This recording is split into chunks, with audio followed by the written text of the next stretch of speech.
Suez treatment plant में आज से नहीं 7-8 साल से दिल्ली में पूरी खबर है कि अनियमितताएं हो रही हैं। दुगने तिगुने चौगुने रेट पर नए कॉन्ट्रैक्ट दिए जा रहे हैं, अंदर के उसके स्पेसिफिकेशंस कम किए गए। तो ये कह देना कि उसमें संदेह नहीं था, संदेह तो था पहले से। और एक ये पुराना इनका चिर परिचित तरीका कि मुझे अंदर के अधिकारियों ने कहा। आपको याद होगा कॉमनवेल्थ के समय भी कहते रहते थे अंदर के अधिकारियों ने बताया, ठीक है।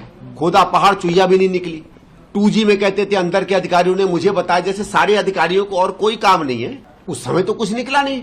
तो जो आदमी सफेद झूठ बोल सकता है किसी चीज का, वो वही कहानी अगर बार बार दोहराएगा तो इस समय तो मुझे नहीं लगता कि अरविंद केजरीवाल के अंधभक्त भी उसकी बात मानेंगे। वो भेड़िया वाली कहानी है ना कि बार बार भेड़िया का दोगे तो फिर अपना भी आदमी नहीं मानने लगता। तब इनकी बात को कोई गंभीरता से लेता नहीं। आप आरोप कुछ भी लगाओ, और मेरा ये कि अगर आपने गलत काम नहीं किया है तो कोर्ट में आपको भारी हो जाओगे ना, क्या दिक्कत है। आप देखो साहब, यमुना की सफाई में तो हमारे यहाँ काम न करने की कोई सजा नहीं मिलती है। अगर मिले तो यमुना की सफाई न करने के लिए मेरे हिसाब से पूरी की पूरी आम आदमी पार्टी को जेल में होना चाहिए।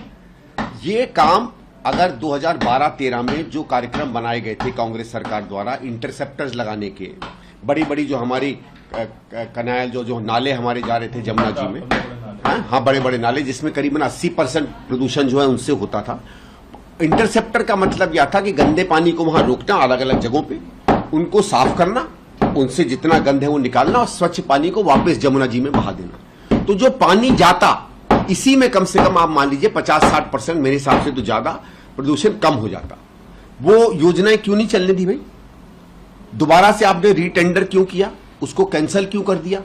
एक तो आपको काम करने का कोई मन नहीं था।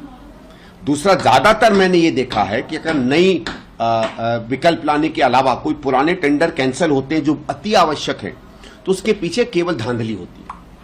आपको लगता है कि आप दोबारा से कॉन्ट्रैक्टरों से बात करोगे और रेट बढ़ाओगे और आपको कुछ मिल आ जाएगा। इसके अलावा मैंने तो नहीं देखा कि भारतीय प्रशासन में इस चीज का कोई और मतलब होता हो। या तो चलिए आपने नई तकनीक आ गई, ऐसा तो कुछ है नहीं।